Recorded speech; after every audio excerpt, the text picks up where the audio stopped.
Good afternoon once again, and thank you for tuning in. A question I get asked very often is, how do pilots handle emergencies? Well, we're going to dig into that in just a moment. I want to show you this picture first, and we can kick off the discussion with this. If anybody of you can tell me what's going on in this picture, anything at all about it, then we can have a conversation about it later on. Good day and welcome. My name is Alex MacPhail and I'm the host of this show, 14 at 1400. Today we're talking about how pilots handle emergencies. Before we dive into that, I want to just continue the conversation that we've been having about books. And the conversation today brings us towards this book, Chicken Hawk. If you have any interest at all in helicopters, this is your book. You have to read it. It is a wonderful, wonderful story. Robert Mason's story of going into Vietnam. You can see in the pictures there that it is a picture of the UH-1, the Bell UH-1, favorably known as the Huey, a workhorse of the ground forces in the United States mission in Vietnam. What's very interesting about the book, if you have any interest in military aviation at all, the first part of the book deals with his training as a helicopter pilot in the US Army. And I just happened to have read the book at the time when I was learning to fly in the South African Air Force. And the bits that I read about there was fascinating because I was experiencing some of those exact same things.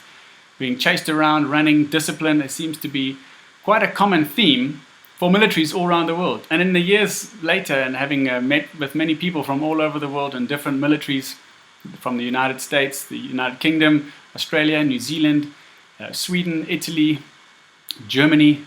It seems that military training is military training all around the world. They choose from the best, they expect the best, and they deliver with the discipline. So I want to talk a little bit today about emergencies and how pilots deal with an emergency. The first thing to remember is first principles. If a pilot is faced with an emergency situation, the first principles are three things. Number one, aviate. Number two, navigate. And number three, communicate. It doesn't help if you're sitting in an emergency situation trying to figure out anything to do with the fuel saving or passenger comfort or letting the air traffic controllers know an updated ETA. The first principles are aviate. Get control of the airplane. So if there's an upset, you get control of the airplane, you fix the attitude on the horizon, roll the wings level, take a handful of power, and then verbalize it. I have control. Push, roll, power, stabilize. Get control of this airplane, maintain control, and now you're able to deal with whatever is coming after that. The person sitting next to you, your pilot monitoring, will hear that you are actively taking a positive role in the situation and will follow up on the instruments, making sure that you're doing things correctly. Perhaps there's a time where your wings aren't quite level. He will then back up with you and say wings level, and that's a jog for your memory in one of these overloaded situations to then step it up, get the wings level. So that's aviate. Now you have control. What's the next thing you're going to do? That brings us to number two, navigate. Where am I? Where am I going? Where was I going? Some upset situations, the aircraft could end up 180 degrees off track. Now you need to look around. Have a look at your instruments, have a look at the navigation display, look outside the window. What's going on with you right now? Is the next reporting point nearby? Do I need to tell somebody where I am? And am I going to be crossing any airspaces that are active? Now that I have control of the airplane and I know where I am and where I'm heading, is it still the most prudent thing to do to continue flying on the original plan? Or are we now going to make a new plan and either divert or return back from where we started? Now that you have control and you know where you are, set the timer, put the stopwatch on and have a reference in time and space as to this new phase of your flight. And we'll come back to the timing in a minute. The third thing that you deal with now, the aircraft's under control, you know where you are, now it's time to communicate. The two pilots will talk to each other. The autopilot is back in control, the aircraft is now flying, it's all stable. Time to turn to each other and discuss what happened there, what do you see, how do you understand the situation unfolding in front of us. Now, speak to air traffic control. Change the course of you're no longer going to the destination, you need to alert them. And if by nature that you need more assistance, that this flight is now compromised in such a way that you would like a higher priority, you can elevate your nature of your situation by including the words pan pan in the beginning of your transmission with air traffic control and pan pan at the end of the conversation once again. Like this. Mayday, mayday, mayday, mogul in control of the air, loss of control in flight and now descending, passing through flight level 350, mayday, mayday, mayday. So you have a nice, crisp, clear message in the beginning. It alerts everybody in the airspace to hear what's going on with you, and a nice, crisp, clear message at the end, mayday, mayday, mayday, and this will give everyone in the airspace a chance to listen out, to hush down any of the unnecessary chatter, and allow the relevant person to then engage with the person that needs the information. This is a time where if you're looking for assistance, the channels of the communication open up directly to you.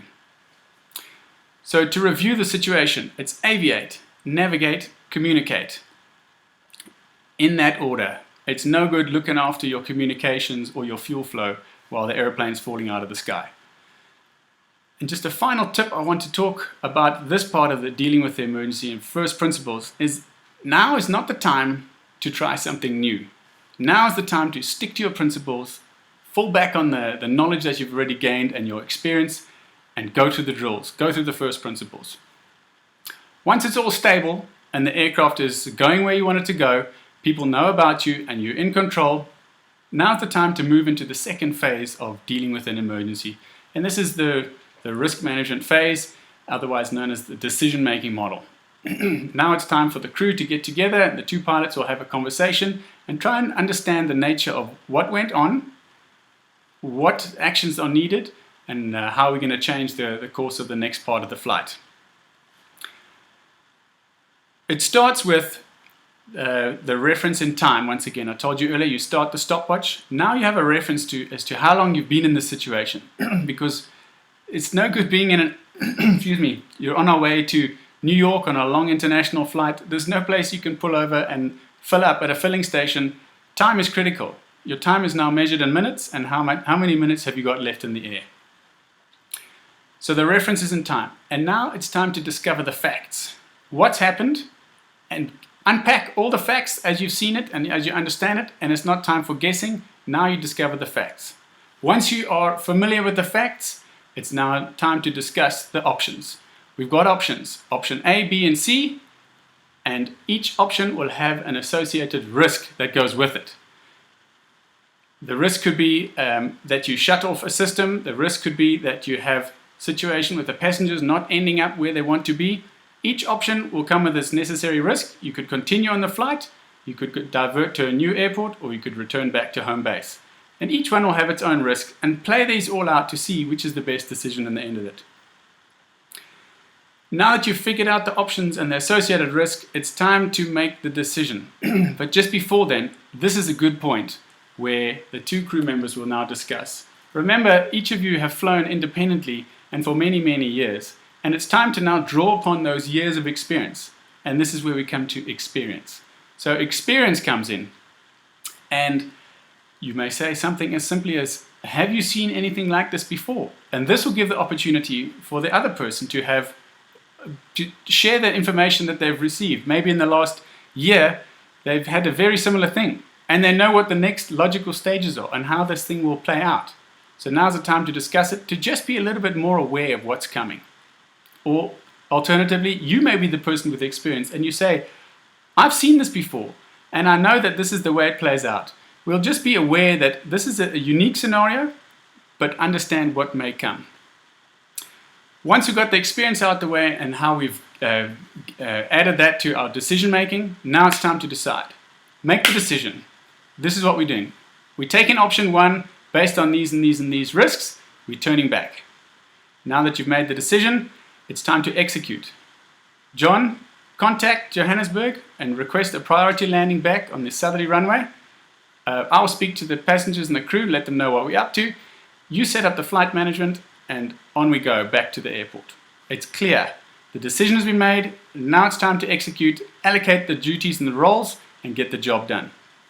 And the final phase, which is the really critical part about the whole thing, is to check. Did you miss something? Are you on track? Is this how it's supposed to be playing out? Or is new information coming now that you can adapt your thinking? If new information comes and it changes the course of the decision, the option that you took, it's time to reevaluate it. Run through the options once again with this new information, and if there's no change, you continue on with your return to base. And if there's a change, then you discuss it together with the risks once again, decide that this is the change, and execute. Several times, and for the rest of the flight, you'll go through this checking and reviewing. Are we still on track? Is this what we intended? And is this still what we want to do? So that's really how pilots will handle emergencies. There's the first principles phase, getting control of the airplane. And once that's all stable and under control, you know where you are, you know what you've got to do, and you know you've spoken to your services to get help. You now move over to the risk management phase, where you unpack all the decisions and the options and risks that come with it. Make a plan, execute, and continue on that way. I see a lot of you have tuned in now, and thank you. Please post your questions there. I'm happy to answer all your questions, and I will tackle them shortly. For those of you who had an answer there, so there's Kevin from Johannesburg and Tendo, Murray there. Hello. Informative talks. Okay. According to a family member last Sunday, on a flight from PE to Joburg, the captain ordered them to go into the forward position before landing. Well, Marie, I happened to be at the airport at the same time. I was landing back from Cape Town, and I saw that airplane come in. It's a precautionary measure. I'm not sure the nature of the emergency, but the airliner had spent several minutes preparing themselves. I think there was trouble with the nose gear on that aircraft, and eventually they did manage to cycle the nose gear, and they got confirmation of it. But just as a precaution, you never know. Rather be prepared. Be ready for what may or may not come. Rather be prepared than being sure of yourself and that there was actually some trouble after all with that nose gear. So it was just really a preventative measure. I see no one has answered the question about what's going on in this picture. I'm going to stick it up there once again. If you have any answers for that, that's good, and I'll read through some more of your questions. They landed safely, thank heavens. That's great. I agree with you. And what do you think of women pilots? On my first flight, first officer was Natasha Sinclair, a very nice flight. I think women pilots are fantastic. My sister is a woman pilot. I know many women pilots. I had some great friends on pilots course with me, lady pilots, and I think they do a wonderful job. The percentages are still very low. You know, there's still a male-dominated industry, but certainly there's many of them. I know the numbers have changed, but at one point in the last few years, we had an excess of 75 lady pilots at South African Airways, which is wonderful to see. Okay, another question says, Alex, is there a huge difference between flying the A340-600 and the A350-900? And which do you prefer? Well, they are both wonderful. Obviously, it's like a comparison between modern day and a little bit older. The Airbus 350 is the most modern airliner out there with all the sophisticated tools and tricks and tips, and it's just a wonderful thing to operate. It's like when you get your brand new iPhone or your latest Toyota Corolla or BMW 3 Series and all the integrations with Bluetooth and electric this and that and park distance control. That's what it's like to fly a brand new Airbus 350. It's got some wonderful features, and I'll discuss it in more detail in another conversation one day. But in short, it's slick and modern, and there's a lot of information available, useful information, and it really makes flying the aircraft a lot of fun. The Airbus 340-600 was a real workhorse for South African Airways. Up until we got the 350, it was the only airplane that could fly between Johannesburg and New York on a 16-hour flight with full load of passengers, full load of bags on a hot, high thunderstorm afternoon in Johannesburg, and blast off 16 hours later, arrive in New York. A really wonderful aircraft with a lot of power, a lot of fuel, a lot of performance, and a great machine to operate to. I enjoyed that. Okay, and I see Kevin says, looks like the landing gear. Is this in answer to the question about this aircraft? Okay, so let me put another little image here for you, and you can see what I'll expand a little bit here. So that's the second half. That image earlier was a 747 coming into land at Kai Tak International Airport. And Let me just get it here. United Airlines, Boeing 747-400 coming into land. And what you could have seen there, and I'll just flip back to that now, is you can see it very low over the city. This is not Photoshop. This is not some fancy thing. Kowloon is a very busy part of Hong Kong, is where the airport was originally designated. It was opened or built in 1925, and obviously it grew and grew and grew. And at that time, it was a very quiet little part of the country. And now, towards the mid-90s, it was getting out of hand, high rises, and these aircraft would have to make these quite significant turns at the last minute coming into land on the Kai Tak International Airport. It closed down in 1998, so unfortunately for me, I never got a chance to operate into Kai Tak. I have flown several times through into the new airport, Chep Lak Kok, which is just a bit further out to the west, and it's a runway built on reclaimed land. So Kevin, I see you say that's wind shear. Yes, well, there's definitely wind shear, but the picture of this aircraft making that banked turn there is not a wind shear. It's actually the last minute maneuver just before landing. There was quite a significant turn made just before touchdown. There's a similar approach which goes into landing in New York, and I can give you a talk more about that. The Canarsie approach, where you have to follow the running rabbit lights. There's a string of curved lights that you fly over. The lights are above the buildings, and that's also quite a lot of fun to fly. I've heard from several people who have operated into Kai Tak that it was just a wonderful experience flying this approach in Kai Tak, but now no longer with the new airport out in the west. Some of the questions that I have been asked along the way is, let me see here. Peter, you'd asked me some questions earlier about, are you able to lock the door when you finish flying and you close the aircraft? Well, airliners, they don't have keys like cars or remote buttons where you push the button, and you close the door and it's got a nice mechanical lock, and the door seals, and there's several pins that lock it in place as the door makes a seal.